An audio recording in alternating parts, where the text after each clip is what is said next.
J'ai deux principaux créneaux de recherche. Le premier s'intéresse à évaluer la qualité de vie et la qualité de vie au travail. C'est une perspective différente pour évaluer la santé. Donc, au lieu de mesurer, par exemple, des symptômes d'anxiété, de dépression ou des problèmes de santé physique, je vais par la mesure de la qualité de vie. Et j'ai élaboré avec des collègues une plateforme interactive qui permet d'évaluer la qualité de vie autrement que sur des échelles de 1 à 5, comme un peu passionnément beaucoup. Alors, dans le fond, les personnes qui répondent ont à se situer sur une route. Alors, à l'écran, il apparaît une route. Et à l'extrémité gauche de la route, c'est la pire qualité de vie possible. Et à l'autre extrémité, c'est le bonheur total. Et la personne a à dire où est-ce qu'elle est sur cette route et où est-ce qu'elle aimerait être. Alors, la mesure de la qualité de vie, c'est l'écart, dans le fond, entre ce que la personne a et ce qu'elle aimerait avoir. Et pour la qualité de vie, on couvre une trentaine de domaines de la vie quotidienne. Et pour la qualité de vie au travail, on couvre environ 34 domaines qui sont liés au travail.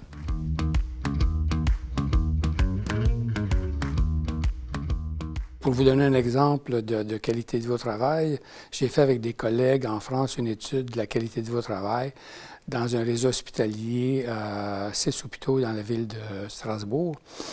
Et ce qu'on a trouvé dans cette étude, c'est que les personnes qui avaient un niveau de qualité de vie au travail très bas avaient une intensité de symptômes d'anxiété, de dépression, d'épuisement professionnel et de fatigue de compassion beaucoup plus élevés que les personnes qui avaient un niveau de qualité de vie au travail meilleur. Donc ça, c'est au niveau de la qualité de vie et de la qualité de vie au travail. Donc je consacre beaucoup d'études à ce niveau-là. Mon autre créneau, ça porte sur le yoga. J'ai eu plusieurs projets de recherche. Le premier, ça a été de vérifier un programme de yoga, les effets d'un programme de yoga durant la chimiothérapie pour les femmes atteintes de cancer du sein. Alors, les femmes qui ont suivi le programme ont connu une diminution des symptômes de dépression, en même temps qu'une absence d'augmentation de l'anxiété et de la fatigue, alors que le groupe qui était sur une liste d'attente, les participantes ont connu une augmentation et de la dépression et des symptômes d'anxiété et de la fatigue. Donc, suite à ce programme-là, j'ai déclenché d'autres études avec des étudiants de doctorat. En général, les programmes de yoga ont 8 sessions, élaborées une par semaine et avec des contenus de psychoéducation pour informer sur les effets du yoga et la problématique en particulier que les gens vivent. Donc, avec une collègue, Marie-Claude Guy, on a fait une étude sur les effets d'un programme de yoga pour les enfants qui vivent avec un TDAH, donc un trouble du déficit de l'attention avec hyperactivité.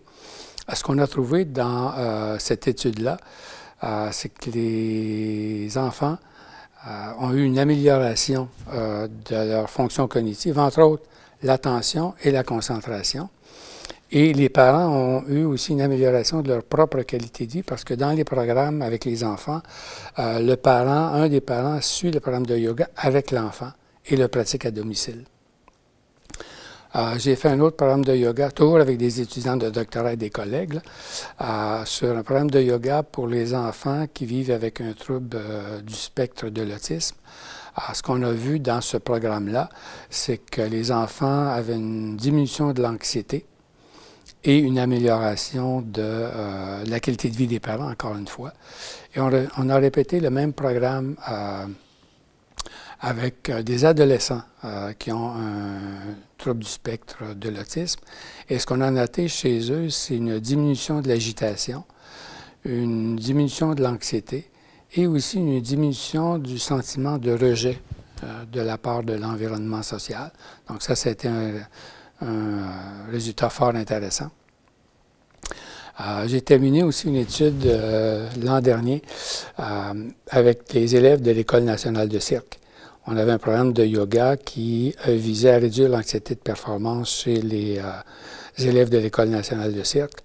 Et ce qu'on a observé à la fin du programme, c'était une diminution de l'intensité des symptômes de dépression et d'anxiété de performance, et aussi une amélioration de la capacité de gestion du stress chez les élèves. On avait environ une trentaine d'élèves qui participaient au programme.